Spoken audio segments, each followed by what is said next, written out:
Bem-vindos ao primeiro da Capa à Contracapa de 2025. A inflação também deixou a sua marca recentemente nos custos de produção de festivais, de espetáculos, desde os cachês dos artistas ao preço da energia consumida. A verdade é que temos ouvido falar de digressões mais localizadas, há artistas que tentam cortar intermediários, controlar cadeias de produção. As grandes estrelas, na verdade, hoje não são apenas os músicos, são também os humoristas, apresentadores de podcast. Há um contexto digital onde a inteligência artificial pode levar, alguns dizem, a perdas bilionárias para os trabalhadores e criadores e receitas a subirem flecha para as empresas. Será que é mesmo assim? A verdade é que o espetáculo deve continuar, mas como? É a pergunta para o primeiro programa do ano. São nossos convidados Vasco Sacramento, um agente artístico e organizador de espetáculos, e Nuno Gonçalves, fundador dos The Gift.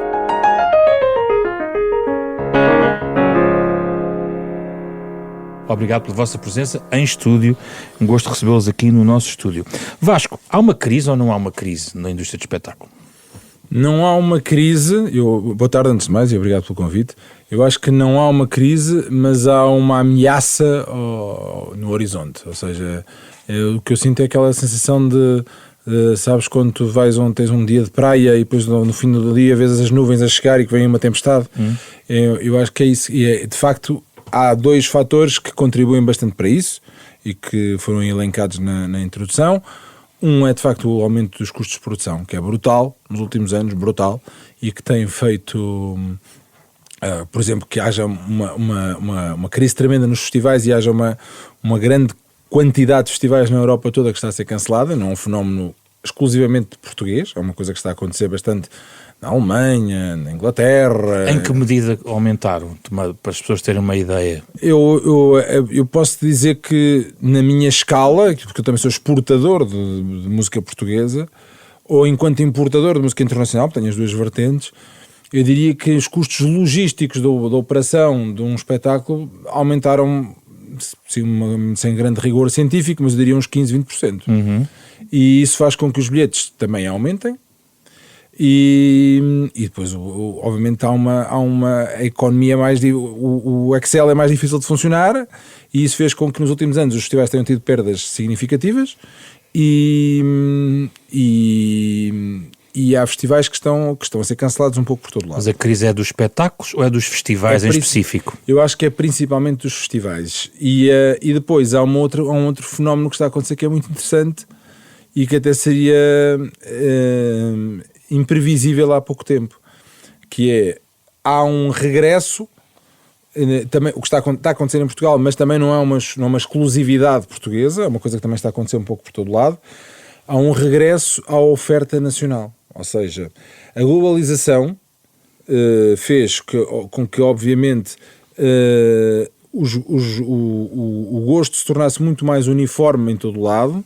Nós temos hoje comportamentos todos muito miméticos em todo lado, ou seja, os cartazes, por exemplo, dos eventos, dos festivais são muito idênticos em todo lado. Eu costumo dizer que se tu fores a um festival em Lisboa, em Nova Iorque, em Rio de Janeiro ou em Tóquio, as pessoas ouvem mais ou menos todas as mesmas coisas, vestem-se todas mais ou menos da mesma maneira, comem todas mais ou menos as mesmas coisas, enfim, usam as mesmas redes sociais, têm as mesmas fotografias, com os mesmos telemóveis.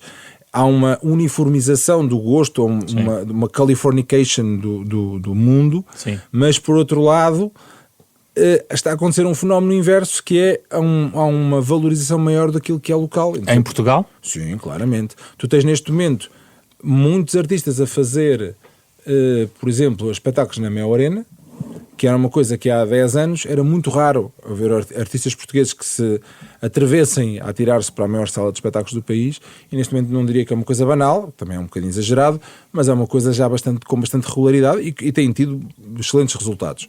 E, portanto, isso está a acontecer também, se calhar, fruto de a oferta internacional estar um bocadinho a diminuir, fruto Está longe de Portugal.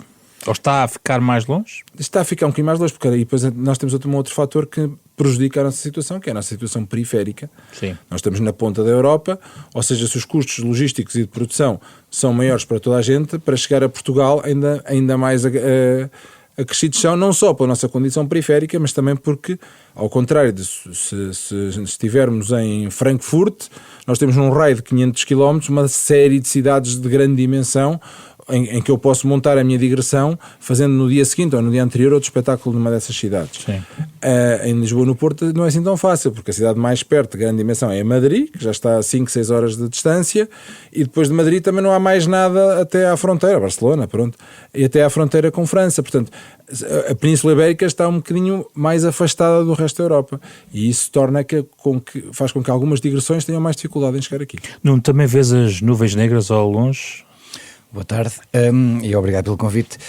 Quer dizer, eu, sendo fundador de uma banda que já vai fazer, ou que está a fazer 30 anos, nós fomos sempre acompanhando essas nuvens, ou seja, não é fácil ter uma banda com 30 anos e, sobretudo, manter a chama viva, quer artisticamente, quer em termos de público, não é?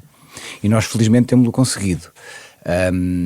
Agora, eu acho, e enquanto pessoa que trabalha neste mundo, eu acho que realmente que a música nos últimos anos exagerou um bocadinho na maneira como se deu a conhecer e como as pessoas organizaram todos estes eventos de festivais, etc. Primeiro porque as bandas, aquilo que eram bandas de meio cartaz, talvez pela ausência de grandes nomes, ou seja, se nós formos a ver bandas que enchem estádios há 10, 15, elas não fazem turnés todos os anos. Aliás, estou a dizer 10, 15, mas se calhar já estou a exagerar.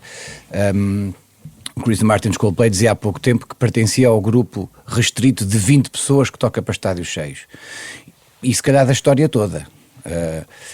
Portanto, a ausência dessas grandes cabeças de cartaz tornou aquelas bandas de meio cartaz headliners. E é muito fácil ver uma banda, por exemplo, como os Beach House, que há uns 6, 7, 8, 9 anos atrás cobrariam 20, 30 mil euros, a cobrarem se calhar 100, 150, 200 mil. Eu sei porque eu há pouco tempo comecei a fazer uma pesquisa sobre como é que os mercados de festivais estavam a evoluir e falei, tive há pouco tempo uma reunião com um festival que é o Toma Vistas em Madrid, um festival de médio porte, que tinha esse problema, que era o grande público dele era um público de médio cartaz, ou seja, de bandas não muito conhecidas, independentes, vá lá, que poderiam eventualmente esgotar um coliseu e não mais, e de um momento para o outro mandam-se para números estratosféricos, não é? E esta evolução de cachês, acompanhada como toda uma evolução de preços de som, luz, pós-pandemia, foi abrupta. Estás a distinguir a evolução de cachês da inflação própria do momento económico. Houve uma evolução abrupta depois da pandemia de tudo o que é sistemas de som, de luz, de equipas, de empresas de palcos. Hoje, por exemplo, em Portugal, as pessoas não sabem disso, mas é muito difícil e pode acontecer a banda marcar um espetáculo e ter que levar som e luz em agosto e ser difícil encontrar empresas. Nós já tivemos que contratar em Espanha, por exemplo. Isso porquê, não? Porque eu acho que o pós-pandemia houve muita gente que saiu das empresas, houve empresas que tiveram que fechar ou despedir. E já não voltaram para a indústria. E que depois, se calhar, já não voltaram para a indústria, porque a verdade é esta, a indústria dos espetáculos dessa parte, não é? Da parte por trás da cortina, não é uma parte fácil, não tem cachês chorudos, não tem condições de trabalho muito boas, ou seja, são os primeiros a chegar e são os últimos a sair do palco. Pessoas importantíssimas, que nós sempre valorizámos muito, mas que obviamente não são pagas como deveriam ser. E isso, acho que deve ter havido uma saída de mercado e as empresas depois também tiveram que pagar melhor e valorizar-se mais. E isso também aumenta exponencialmente o preço de um concerto, por exemplo. Está em linha com o que acontece noutros países ou é um fenómeno português, na tua perspectiva? Essa saída de gente em Portugal, os salários... Não estou por dentro do que é que aconteceu nas empresas de Espanha, mas sei que mais ou menos os preços hoje em dia são mais ou menos iguais, sendo que Espanha é muito maior do que nós, não é? Portanto, alguma coisa estamos a fazer mal, porque nós supostamente, como o mercado é mais pequeno, não deveríamos cobrar o mesmo que um mercado tão grande cobra. Ou não, porque a concorrência também é maior e há vontade de fazer preços mais baixos. Mas uma coisa é certa, todos nós evoluímos tecnicamente, ou seja, os palcos de hoje são iguais a qualquer parte do mundo. Já o éramos, se calhar, há 10 anos atrás, mas houve aqui esta inflação de preços de organização de um concerto, desde o palco até à luz, até aos geradores.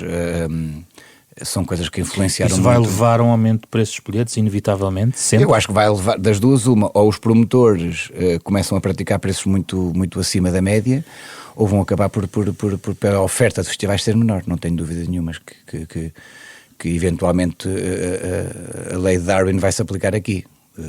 Só o mais forte vai vencer. Só o mais forte vai vencer, ou então reformula-se a quantidade de bandas que se aplicam. Por exemplo, em vez de termos 100 bandas num festival como o All Live, por exemplo, poderemos ter menos bandas e depois as bandas que sobram fazer festivais mais direcionados. Mas aí as bandas também têm que perceber que voltaram a pertencer ao meio do cartaz. Acho que é isso que poderá acontecer nos festivais, por exemplo, este ano, 2025, fala-se muito do desaparecimento de festivais e de uma certa concentração em 4 ou 5 festivais, digamos, numa primeira liga, digamos assim, em relação às audiências. Eu acho que aquilo que o Nuno referiu é muito importante, ou seja, a pandemia tem aqui um papel fundamental, além de depois de tudo o que aconteceu com a crise de inflação global em todas as áreas da atividade, não apenas na cultura ou na música. A pandemia aqui teve muita influência também porque, de facto, nós perdemos muitos recursos humanos e, principalmente nas áreas técnicas, isso é, claro, é muito evidente. E isso faz com que os custos de produção tenham também disparado por causa disso.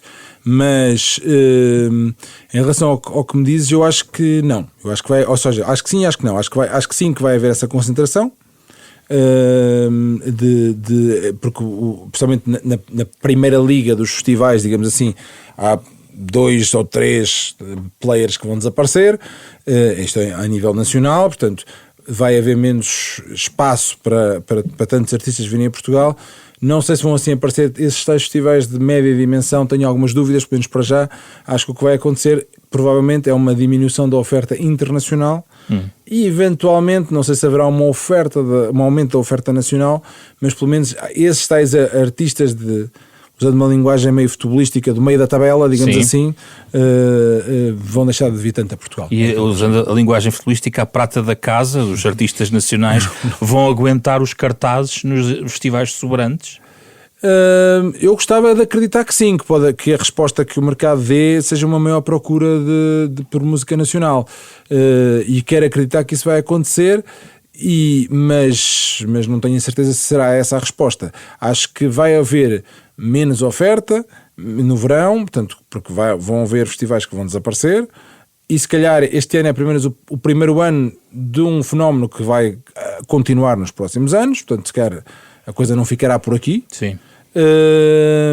Porque é evidente, quem frequentou os festivais este verão, é evidente que houve uma quebra de público generalizada, não foi só desses 2 ou 3 que não se vão realizar este ano. Não sei se isso acarretará um aumento da aposta na prata da casa. Acho que o que vai acontecer é que, naturalmente, havendo menos eventos, vai haver menos espaço para tantas digressões internacionais passarem por Portugal, isso parece-me evidente. Acho que vai ser um ano bom para a música portuguesa, até porque temos que ser sinceros, normalmente os anos de eleições autárquicas são anos melhores para a música portuguesa. Sim.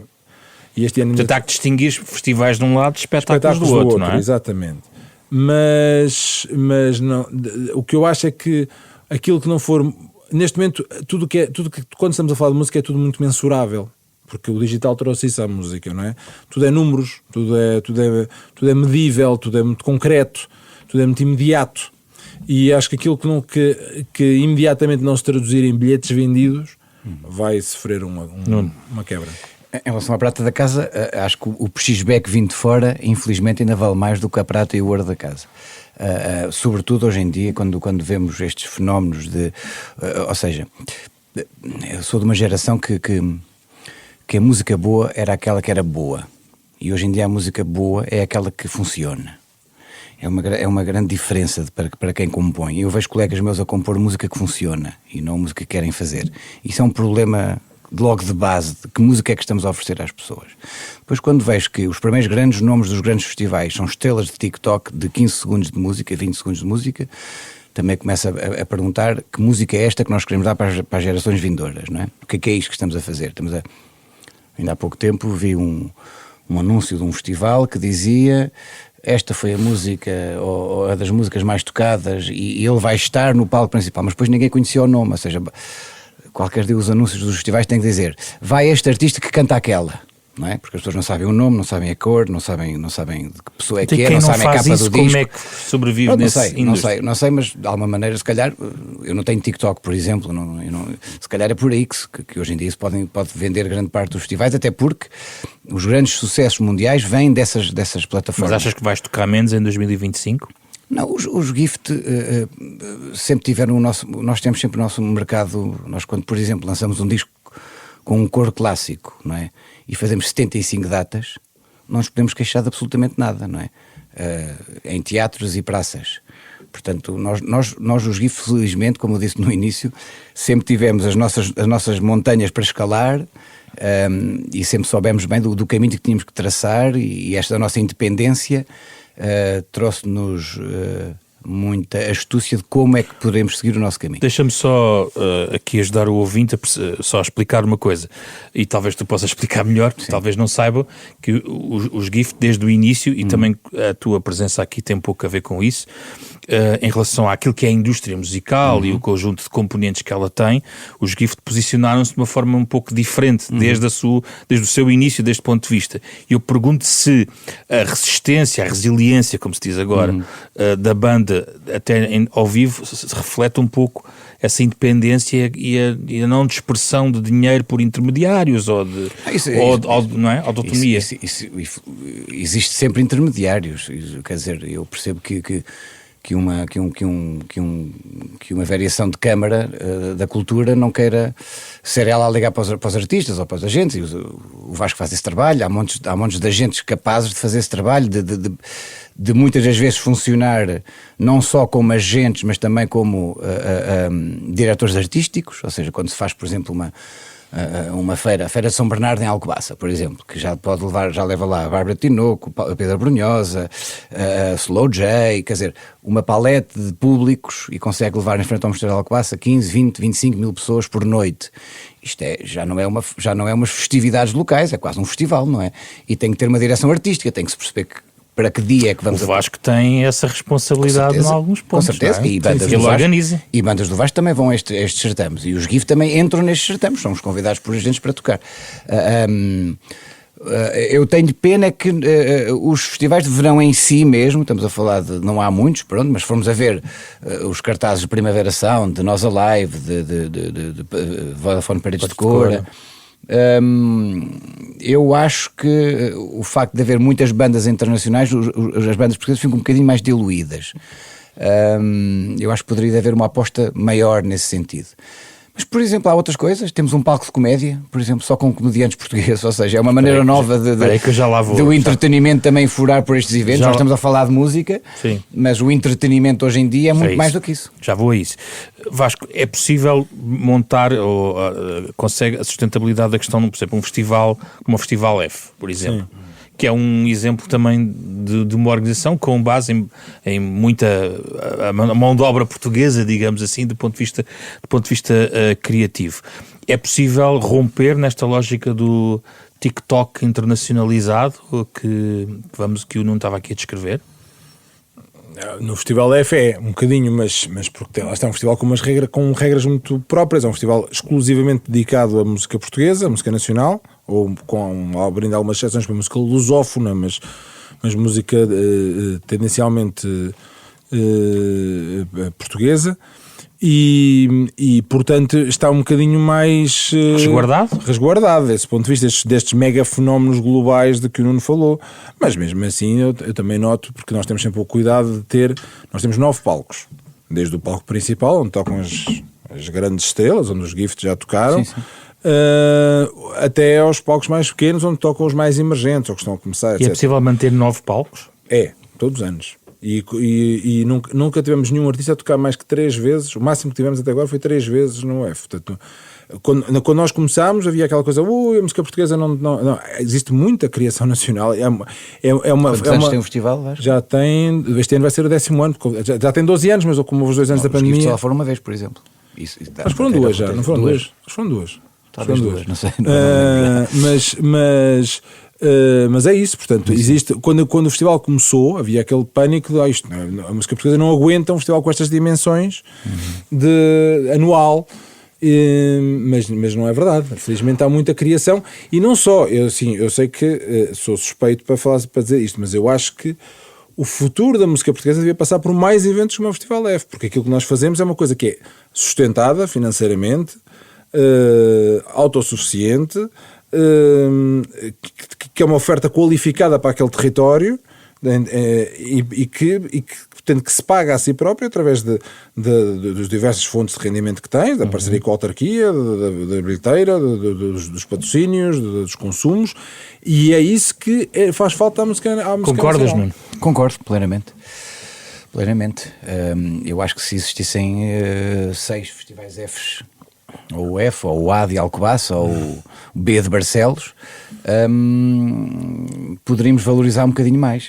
Porque O Vasco identificou uma segunda tendência de regresso um pouco à música portuguesa, à música nacional, foi a expressão que ele usou. Mas também fez questão de dizer que geograficamente tem o seu papel, ou seja, estamos a falar de uma zona, aqui o festival é no início de setembro, não é? Mas início de setembro, já há um pós-verão quase, há muita gente ainda no Algarve, e há muita gente que vê o Festival F como quase o final de férias, não é? O final de ciclo.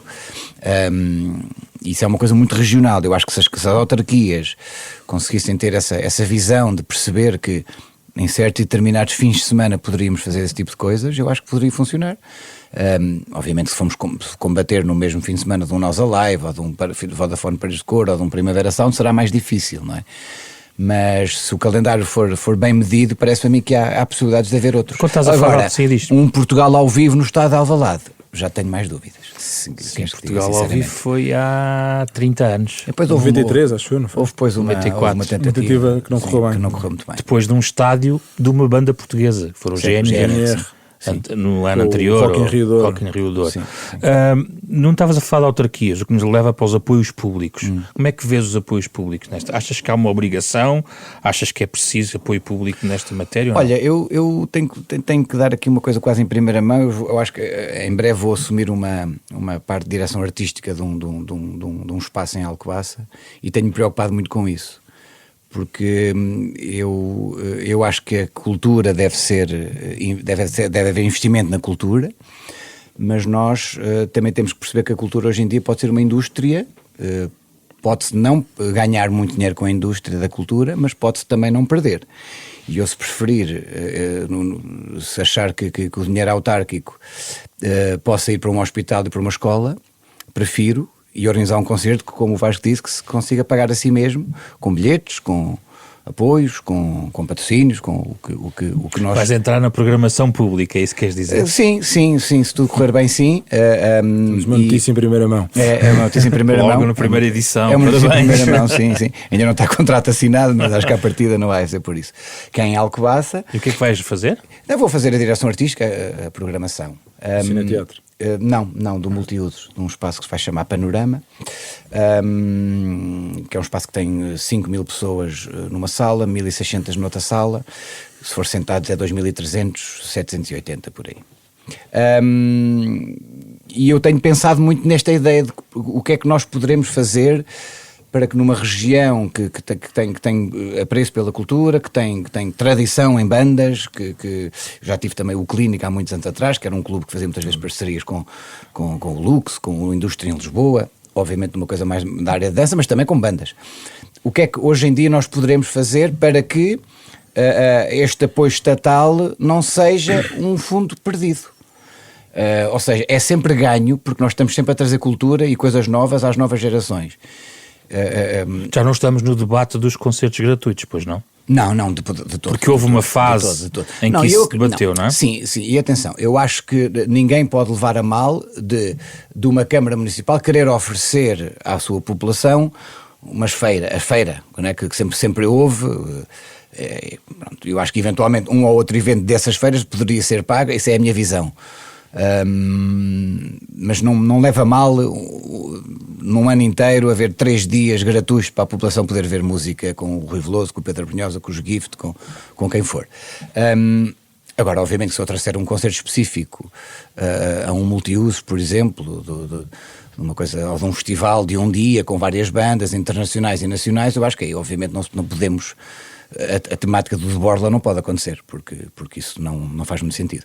Agora, é importante isso, é percebermos que os dinheiros públicos são super importantes para dar arranque a temas, para dar arranque a projetos, mas depois tem que haver uma capacidade de gestão que se permita os eventos pagar-se a si mesmo, para que lá está, para que o dinheiro possa sobrar para a saúde, para a educação. Não se corre o risco de dependência de apoios públicos? Não, eu acho que tem que se ter aqui alguma astúcia para conseguir trabalhar com vários públicos, trabalhar com vários setores. Neste caso específico que eu estou a falar, não é só cultura, também é desporto, também é congressos. Portanto, temos que arranjar aqui uma forma de que umas coisas se consigam pagar às outras, parece-me a mim. E outra coisa, ainda relacionado com a experiência dos GIFT, que fizeram muita experiência de pequenos auditórios pelo país, tu conheces bem o país desse ponto de vista. Sim. Como é que vês o país hoje, em entrada de 2025, deste ponto de vista, digamos, da distribuição pelo país da indústria? Eu acho que o único problema, parece-me a mim, mas isto é uma crítica que eu faço, mas também é uma coisa boa para a maior parte dos programadores, é a agenda fechar-se em janeiro, então às vezes até outubro do próximo ano. Portanto, agora, se nós quisermos lançar agora um disco em abril, maio, junho, está tudo fechado até ao final do ano. Ou seja, por um lado a indústria evoluiu no sentido que um disco já não demora 7 meses a fazer, 8 meses. Nós em casa, esta semana, amanhã vou começar a entrar em estúdio com os Amália hoje, eu acho que em 5 dias tenho as músicas que eu quero mais ou menos preparadas. Editar discos já não é como era antigamente, porque a edição física é uma coisa que quase que já não existe. O problema dos teatros para mim é esse, é a programação não ter ali flexibilidade, uma maneira flexível de pelo menos alguns fins de semana por ano estar e a programação pública. Agora, uma coisa é certa, não há nenhuma banda que nasça hoje e que comece a tocar na rádio que se possa queixar que não há sítios para tocar. Se houver vontade, se houver um carro para pegar e para ir lá bater à porta e dizer tenho aqui este meu projeto, e mesmo que o programador lhe diga assim, para este ano já não há, mas para o ano se calhar, eu acho que as bandas têm que carregar-se à mangas, e hoje em dia as condições dos teatros são incrivelmente melhores do que eram em 95, 96, quando os GIFT começaram.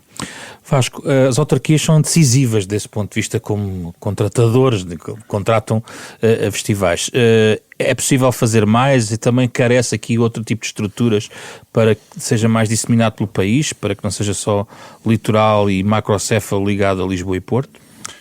Eu, pegando um bocadinho na pergunta que foi feita anteriormente ao Nuno, eu gostava de dizer que eu acho que neste momento nós ainda precisamos muito de investimento público na cultura. Acho que não é... E acho que... Eu vou retirar até o ainda. Acho que vamos sempre precisar. Porque estamos a falar... Somos um país de 10 milhões de pessoas.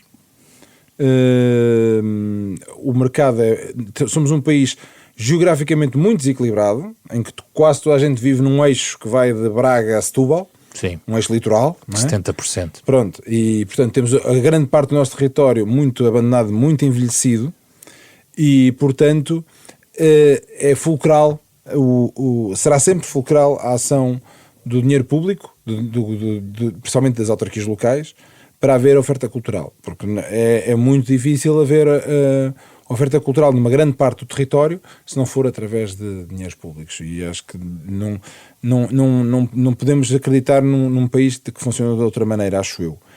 Depois, a oferta que existe, de facto, e concordo em absoluto com o que o Nuno disse, é claramente melhor do que foi quando eu comecei, que é mais ou menos quando o Nuno também começou. Sim. Havia muito poucos teatros, havia bares e clubes, mas muitas vezes com condições muito difíceis.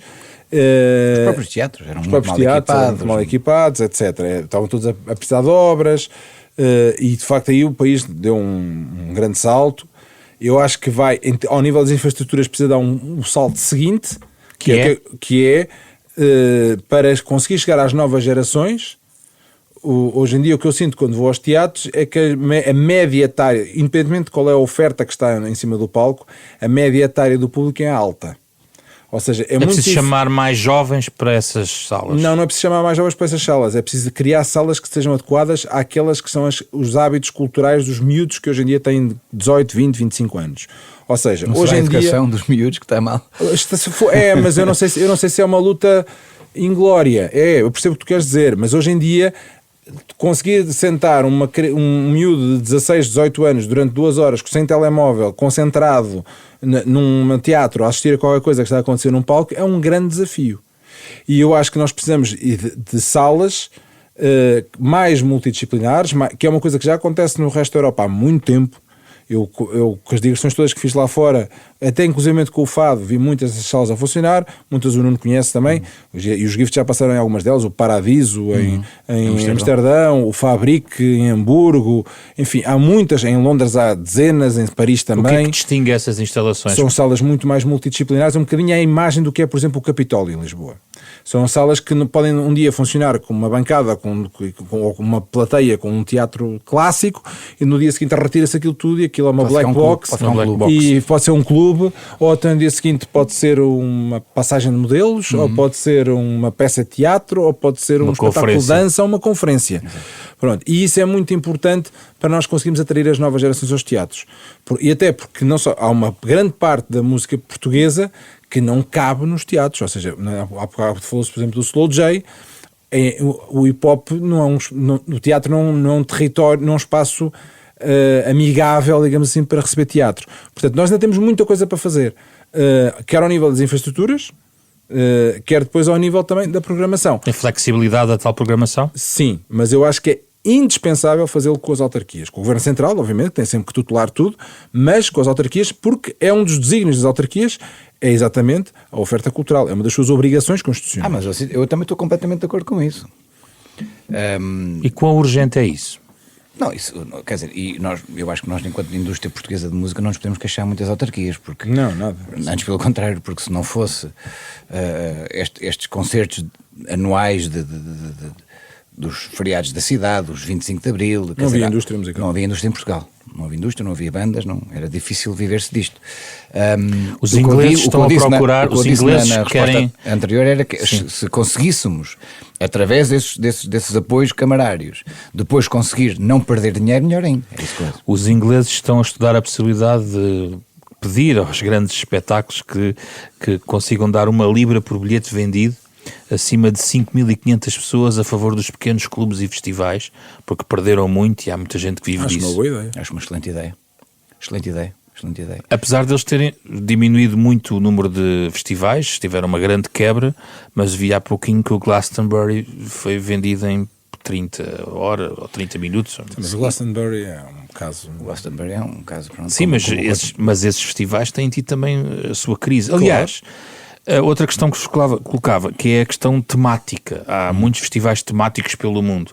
Isto aqui não tem colhido muito ou vai crescer? Vocês acreditam que vai crescer mais? Eu acho que está a crescer. Por exemplo, lembro-me de um exemplo de um festival que começou o ano passado em Cascais, que correu bastante bem, segundo aquilo que eu não fui lá, mas segundo sei que correu bastante bem, e que este ano continua a existir, que é o Koala, que é especificamente destinado à música brasileira. Portanto, acho que é claramente um caminho. Aliás, a tendência global é dos mega festivais ou dos mega concertos, como o Nuno dizia há bocado, que o Chris Martin diz que ele é uma das únicas 20 pessoas no mundo que faz concertos para espetáculos, para estádios cheios.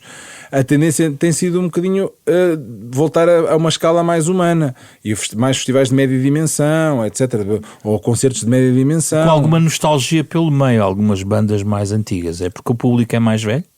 Tem mais poder de compra, sim. Tem mais poder de compra, acho que é um bocadinho. Então o que é que se passa com os jovens? E não é, eu acho que há uma outra coisa, que é... eu tenho um artista que trabalha comigo, que é o Agir, que me diz uma coisa que com uma certa graça, que é, ele costuma dizer assim, o tempo dos heróis na música já lá vai. E eu percebo o que ele quer dizer, que é, quando eu era miúdo, eu lembro-me, por exemplo, quando a Madonna começava uma digressão ao Michael Jackson ou ao Prince, a televisão transmitia um concerto em horário nobre, normalmente da digressão. Eu lembro de ver o Like a Virgin em direto, não sei se é em direto. E o Sound and Vision do David Bowie. Pronto, exatamente. Essas eram mega estrelas, porque eram muito poucos os grandes artistas, mas eram mega estrelas. A internet veio inverter a pirâmide e, portanto, tens muitos mais artistas no mundo inteiro, cada um tem um mercado mais pequenino. E, portanto, artistas capazes de aglomerar o volume de gente necessária para fazer uma digressão de estádios são poucos. E o que é que se passa com os jovens, Vasco? Há um problema com os jovens? Não acho nada que haja um problema com os jovens. Acho que há uma alteração dos hábitos de cultura e dos hábitos de consumo. Não acho que haja um problema. Nuno? Eu não sou assim. Eu acho que há um problema de educação. Acho que sim. Acho que nós estamos todos a errar. enquanto indústria. Quando morreu o David Bowie há uns anos atrás, perguntavam-me no jornal quem é que era a pessoa a seguir, quem é que era o discípulo.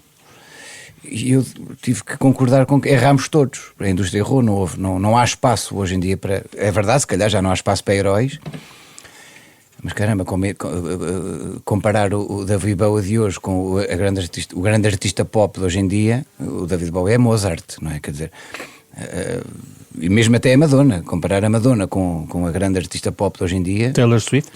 Taylor Swift, eu acho que tem ali um lado de country que ajudou muito no início, não podemos comparar as coisas, acho eu. Se calhar assim como a Madonna... Mas um lado de country que chega a todo o mundo. Sim, Mariana Grande, por exemplo. Sim, assim. Mariana Grande, pois, sim, mas não, acho que não podemos comparar a Madonna com nenhuma outra. O único problema da Madonna foi não ter tido a honestidade para com ela de acabar um bocadinho mais cedo, acho eu. Porque é muito difícil, quando chega a esta altura, acabar-se. Mas quando falas de educação, é educação para a música? Não, é educação. Por isto, eu não estava 2 horas em frente a uma ópera em Alcobaça porque não a tinha. Não era porque tinha um telemóvel, porque preferia um telemóvel do que uma ópera. Eu ganhei gosto pela música porque não era muita. E toda a que me aparecia eu consumia tudo. Eu ganhei gosto pelo cinema porque só tinha cinema uma vez por semana. Eu ganhei gosto por comprar discos porque não tinha dinheiro para comprar discos. Tinha que poupar da semanada que a minha me dava para ir comprar os Smiths e por aí. Portanto, há qualquer coisa na educação, até austera, que os meus pais me deu, que funcionou. Há um exemplo que eu dou sempre, que é quando eu era miúdo, no Natal e nos anos, eu recebi muitas vezes aquelas coisas que eram o cheque-disco. Cheque-disco, quantas vezes? Pronto. E então, um disco custava muito dinheiro. E eu ia para a loja de discos e aquilo era uma decisão complicada. Com certeza. Eu ficava muito tempo em frente ao posto de escuta da loja. Compro o álbum ao single. Exatamente. Claro, e a ouvir os discos e a escolher, porque aquele disco que eu comprasse ia-me acompanhar nas semanas seguintes, não é? Então, sim, mas eu também considero que a nova geração está mais aberta para a música, ou seja, hoje em dia o Spotify, etc. A música está logo ali à mão. Estilha soço. Agora, o problema é esta ideia da falta de concentração. Eu acho que nós todos falhamos como pais, como pessoas que educam nas escolas. Eu acho que há aqui este aparelho que se chama telemóvel, que é ótimo para perguntar à minha filha se chegou bem da escola, mas que eu acho que é péssimo para quem quer ter concentração, para quem quer ter uma pessoa mais atenta ao que o mundo lhe traz. Acho que é péssimo. E entrando na questão da tecnologia, tu como criador certamente agradeces que a tecnologia te apoie, mas sinto uma certa, não é crítica, mas um tom menos alegre deste ponto de vista, da tua parte. Porque eu sinto isso, eu sinto que realmente que as novas gerações não estão assim aptas. Eu há pouco tempo, num teatro dos Gift em Guimarães, fomos lá fazer o coral e vi uma menina que devia ter 16, 17 anos, que disse: é a primeira vez que venho a um concerto num teatro. Ficámos contentes, obviamente, por ser os Gift, mas ao mesmo tempo fiquei um bocadinho triste, porque não é por falta de programação em Guimarães que a miúda não foi ver nenhum concerto. É porque, de alguma maneira, nós falhamos todos. Não, estamos todos a falhar. Há outras prioridades. Não quero também com isto soar velho do Restelo, não é? Mas que eu vejo que há um mínimo olímpico que não está a ser cumprido em termos de culturais, acho que não está. Mas isso parte também da qualidade da criação. Tu achas que a qualidade está estilhaçada, diminuiu, aumentou, é menos visível, logo os algoritmos não ajudam? Como é que vês isso? Eu acho que a qualidade é difícil comparar. O que eu noto é que hoje em dia o artesanal da música perdeu-se, não é? Tu só fazias uma banda se tivesse jeito para algum instrumento, e se não tivesse, trabalhavas muito para ter, não é? E hoje em dia a maneira de fazer música é um bocadinho diferente, pronto. Mais padronizado? Uma linha de montagem. É um bocado de linha de montagem, lá está, é para funcionar. Parece-me a mim que é um bocadinho mais para funcionar. Não se faz uma banda porque não se tem nada para fazer em Alcobaça. Nós não fizemos uma banda, não tínhamos nada para fazer e gostávamos muito de música. E hoje em dia, se calhar as pessoas fazem uma banda porque pode funcionar. E isso parece-me que é o que é. Nessa altura, se bem me recordo, havia um circuito de bares e clubes onde tu ias tocar e que privilegiavam também algumas bandas emergentes. Isso deixou de existir? Sim, deixou porque também a ideia de banda, quantas bandas é que nós podemos falar, bandas novas, não é? Não há muitas bandas. São mais artistas da nossa geração, por exemplo, da banda da geração dos Gift. Os Blind Zero se mantêm no ativo. De vez em quando os Ornatos voltam, de vez em quando os da Weasel voltam, mas não há assim uma Os Clã, sim, mantém-se no ativo, sim. mas não houve uma consequência. Ou seja, não há bandas a seguir aos Gift, a seguir aos Clans, a seguir aos Silence Force, não houve bandas. Há projetos a solo. E hoje em dia, os 4 e meia foi um exemplo agora de uma banda que surgiu, não é? Ou artistas que vêm dessa coisa que é os concursos de talentos, Claro. não é? Mas há uma grande diferença no ato de criação, que é, antigamente a música fazia-se na garagem, agora faz-se no quarto. E antigamente a música era um ato de partilha. Muitas vezes as coisas aconteciam do género, havia 4 ou 5 amigos que se juntavam, nem sequer sabiam tocar instrumento nenhum, havia um que sabia alguma coisa, e depois era um ato de descoberta, de um começava a tocar baixo, outro começava a tocar bateria, outro começava a tocar guitarra, não sei, e aquilo fazia-se ali, era um ato, era quase uma atividade de partilha, de comungar a música. Hoje em dia é tudo feito, muitas vezes, solitariamente no quarto, com o computador. E isso altera bastante a experiência com o ato de criação. E depois há uma outra coisa que o Nuno disse que eu acho que é absolutamente fundamental, que é, o Nuno disse assim, nós só fizemos os Gift porque não tínhamos nada para fazer em Alcobaça. É o tédio. Ora está. O tédio e o aborrecimento são os maiores aliados da criação. Eu, quando era miúdo, eu chegava a um consultório médico que estava à espera do dentista, eu não tinha nada para fazer. E o que é que eu fazia? Não havia telemóveis, não havia nada, que tinha uma revista velha para ler qualquer que estivesse lá, o que eu podia saber, com os mexericos que estavam a acontecer nessa revista, ou o canal de televisão que estava ali a passar sem som, ou então tinha tempo para pensar. Mas a criatividade não desapareceu hoje em dia. A criatividade não desapareceu, mas o excesso de estímulos. Ou seja, eu hoje chegar ao médico, ao consultório médico, e a consulta estiver atrasada, eu pego imediatamente no telemóvel e começo a mandar mensagens, a ver as notícias, não sei o quê, a ver os e-mails. E se não for a trabalhar, claro. Pronto, e isso, e essa ausência de tédio, a ausência de tempo para nos aborrecermos, porque é do aborrecimento e do tédio que nasce a criação, é que nós nos interrogamos, que nós temos tempo para criar alguma coisa para nos entretermos. Mas também acho que é do erro que nasce a perfeição. Com certeza. E o problema de hoje em dia, e olha, vamos voltar ao futebol. Ninguém passa dos infantis para os séniores. E hoje em dia é muito possível uma banda começar a ser famosa com uma canção. Não é? Só com uma coisa feita uma num banda quarto, ou um artista só. feita num quarto. Nós queríamos mostrar as músicas aos amigos, era uma cassete que circulava, ou então marcávamos um concerto. E só assim é que começámos a sentir o pulso até onde a nossa música poderia chegar. E hoje em dia é mais imediato, e eu acho que isso depois pode ter dores de crescimento. Eu acho que as bandas não... falta-lhes um bocadinho esse lado de rodar, de tocar, de experiência, de ter a experiência negativa de não aparecer ninguém, por exemplo. Acho que nós nos Gift foi muito importante isso. Eu nunca mais me esqueço de uma vez que tocámos em Almada num 24 de Abril para 30 mil pessoas, e no dia 26 de Abril tocámos em Filadélfia para 6 pessoas. E vocês não imaginam a tristeza que nós tivemos, mas o bem que isso fez à banda. Vasco, o que é que muda na indústria do espetáculo com a emergência de personagens como, por exemplo, os humoristas, que enchem salas e salas por todo o mundo, mas também cá em Portugal? Sim. Não sei se tem assim um impacto direto. Acho que, obviamente, o crescimento do humor é exponencial.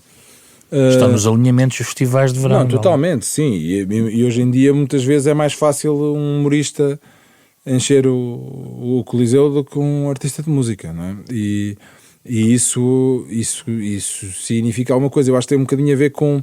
Muitas vezes tem um bocadinho a ver com sem querer de maneira nenhuma diminuir o trabalho dos humoristas, porque eu também sou apreciador e gosto e sou público, não é isso que está em causa, mas às vezes tem um bocadinho a ver com a necessidade que as pessoas têm de se sentirem entretidas, de sentirem um bocadinho, de conseguirem abstrair das suas vidas. O Vasco também contrata humoristas?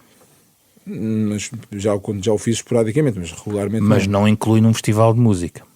Já incluí no F, mas depois retirei. Porque acho que isso é uma questão minha, que eu acho que muito do stand-up que se faz em Portugal não tem, para os meus padrões, na minha visão de programador, não tem muita qualidade. Mas é tudo muita piada muito fácil, muito brejeira, e eu sentia que aquele palco às vezes ficava, ou se tem uma grande capacidade financeira para ir buscar as grandes estrelas, que muitas vezes nem sequer estão interessados em ir a festivais, ou muitas vezes depois sinto que não, se calhar também por falta de pesquisa minha, por preguiça da nossa parte, eventualmente admito que sim, não digo que não, sim. Mas eu sentia que às vezes estávamos a oferecer coisas... São estrelas em digressão pelo mundo, não é, Nuno? Estes colegas de espetáculo. E então? Eu gosto. Eu gosto. O meu algoritmo, por exemplo, no Instagram está nos humoristas, curiosamente. E gosto de ver aqueles especiais que dá no Netflix, no Ricky Gervais, etc. São coisas boas que nos fazem pensar também, sim. Que põem dedos em feridas, que acho que são os únicos que neste momento lhes permite que eles digam coisas. Porque o humor sempre se vestiu essa gabardina e essa proteção de que pode-se mais ou menos falar de tudo sem ninguém levar a mal, não é? Faz sentido num festival de música? Eu acho que faz sentido um festival de humor? Claro. E não algo que tem um pouquinho de tudo? Eu acho que aquela ideia do Nós Alive, por exemplo, ter o palco comédia, eu acho que funciona, porque eu passo por lá de vez em quando e está sempre cheio, e as pessoas, quanto mais não seja para as pessoas descansarem um bocadinho, acho que é interessante. Mas eu acho que poderia-se elevar um bocadinho mais a ideia, e em vez de estar e ser à linha C de um festival de música, eu acho que faz falta hoje em dia, e acho que já há mercado para isso, para se fazer um grande festival de humor em Portugal. Pois. Há uma coisa interessante para além do humor, que é, nós começamos a ver os grandes palcos, as grandes salas, também ocupadas por pessoas que nem artistas são. Dou um exemplo, por exemplo, de uma figura da qual eu nem sequer sou assim grande simpatizante, mas que faz digressões mundiais completamente esgotadas, que é o Jordan Peterson. Que são figuras da internet, uns pensadores e não sei o quê, e cada vez mais isso acontece, portanto, com figuras que nem sequer vêm do mundo artístico, não é? Que são novas estrelas, são novas popstars. É a banha da cobra, um bocadinho. Sim. Sempre teve público. Por final, a inteligência artificial vai mexer com a criação de uma maneira muito profunda, Nuno? Vai. Ou já está? Eu não sei, porque eu não uso, nunca usei. Queres que diga muito sinceramente? A única vez que usámos a nível artístico a inteligência artificial foi num videoclipe dos Amália Hoje, porque queríamos que o videoclipe se desenrolasse onde existisse uma data de mulheres de costas, e depois as mulheres, quando se viravam no final, eram todas Amália. Era um bocado, nós não temos só Amália na voz, todos nós somos Amália. Era uma homenagem da Sónia a todas as mulheres portuguesas. Eu, enquanto criador, não a usarei, por muita dificuldade que tenha em fazer canções, por muita dificuldade em que tenha que perceber para onde é que eu quero artisticamente seguir o meu caminho, não a seguirei. Agora, eu percebo que para uma editora que quer rapidamente ter um áudio para uma publicidade, por exemplo, uma coisa, eu acho que a inteligência artificial hoje em dia já está a usar e já está a roubar, entre aspas, muito trabalho a compositores. Uma parceria do YouTube com a Universal, fazem o AI Incubator e por aí fora, não é? Sim, lá está. Eu acho que tem que se perceber, ao longo dos tempos tem que se perceber se ganhamos ou perdemos com isso. Mas não sentes na tua criação, na tua rotina? Eu sinto que a inteligência artificial nunca vai fazer uma banda como os Beatles, um hino como o Fixio dos Coldplay, e um Imagine como o John Lennon. Mas pode trazer-te mais dados para as tuas decisões? Não vai nunca fazer um hino pop como aqueles que eu enumerei. Pode fazer outros. Se calhar, eventualmente, para a Anitta, se calhar pode chegar perto. Vasco, do ponto de vista da indústria, onde é que entra a inteligência artificial nos seus impactos? Eu acho que a inteligência artificial é a grande questão. Quando eu no início referi que havia duas tempestades ao caminho, e eu esqueci, não referi a segundo ponto, é exatamente a inteligência artificial, porque a inteligência artificial é um dado bastante recente nas nossas vidas, que tem evoluído exponencialmente, a uma velocidade muito maior do que se pensava, até há um ano, por exemplo, e que começa a ser uma ameaça à criação. Eu não quero entrar num discurso apocalíptico de, ai meu Deus, que vai ser uma nossa desgraça, vamos ser dominados por robôs, não é por aí, mas nós neste momento já há informações contraditórias de que o Spotify pode estar a criar música artificialmente para as suas playlists. Pode clonar vozes verdadeiras e manipulá-las. E tudo isso levanta depois questões deontológicas e questões patrimoniais, porque a inteligência artificial é uma criação, como o próprio nome diz, artificialmente criado, mas que se baseia em coisas que já existem, não é uma coisa inventada do zero. Ou seja, a inteligência artificial vai buscar referências. E, portanto, essas referências têm autores.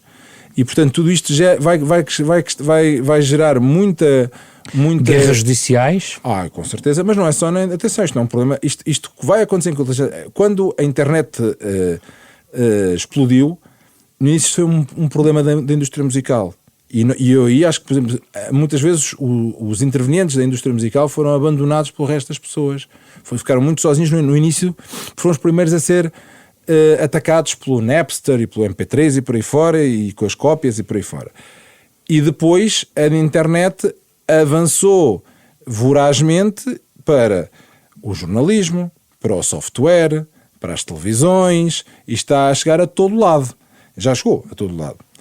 E a inteligência artificial vai ser a mesma coisa. Nós estamos novamente na frente do campo de batalha, mas depois vai chegar a todo lado. Tu vais ter telejornais feitos por inteligência artificial. Mas não ajuda também os espetáculos a serem montados, até reduzir custos? Como a internet também ajuda a música em muita coisa. Como é óbvio, a tecnologia é sempre uma ferramenta que joga a favor da humanidade. Eu não tenho nada contra a inteligência artificial. Até aquilo que eu sei, do ponto de vista até médico e científico, traz coisas maravilhosas. Sim, mas do ponto de vista da indústria do espetáculo, não também corta custos e essas coisas? Como é óbvio que sim, que vai ter coisas muito boas. Mas, como é evidente, como em tudo na vida, vai necessitar ser regulada, e eu acho que isto vai criar questões, volto a dizer, do ponto de vista de patrimonial, de gestão de direitos, etc., que vão ser muito complicadas, éticas, que vão ser muito complicadas de gerir. Para fechar, os autores estão muito sensibilizados para isto? Sentes-te de parte dos autores, ou estão bem ainda adormecidos para esta realidade? Eu acho que o problema disto é que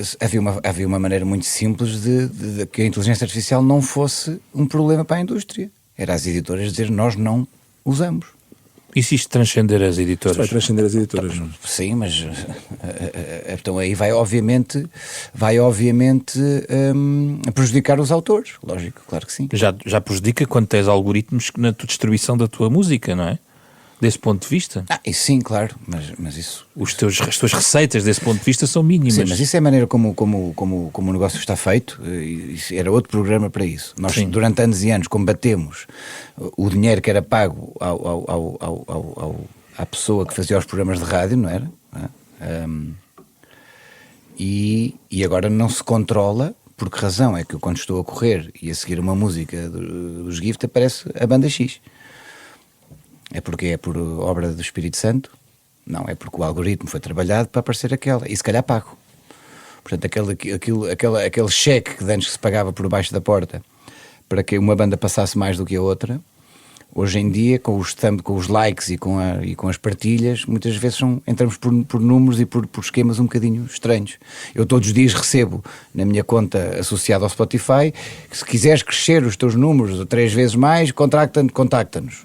Eu nunca fiz, mas se calhar há pessoas que fazem, portanto, todo aí, e não é com a inteligência artificial que isso vai mudar. Isso é muito uma inteligência, não é muito artificial, isso é mesmo alguém que está... É só ver... É chamada chique expertise. É só ver quantos prédios é que o Spotify tem em Nova Iorque e quanto é que paga às bandas. Podia haver uma nota mais esperançosa a terminar o programa. Não, eu continuo a dizer. O John Lennon fez o Imagine. Não há nenhuma máquina que conseguisse fazer aquilo. Mas já pôs o McCartney com uma voz do Lennon, já depois de morto, a tocar. Mas a maquete já existia. É verdade. Obrigado pela vossa presença. Vasco Sacramento, Nuno Gonçalves. O que muda, ou que está a mudar, ou que vai mudar na indústria do espetáculo, o tema da capa à contracapa, 1º de 2025. Um programa da Renascença em parceria com a Fundação Francisco Manuel dos Santos. Versão podcast já disponível nas plataformas habituais. O genérico original deste programa é de um músico português, o pianista Mário Lajinha. Fizeram o programa esta semana a Beatriz Garcia, Diogo Casinha, Ana Marta Domingos e José Pedro Frazão. Na próxima semana voltamos para outro debate.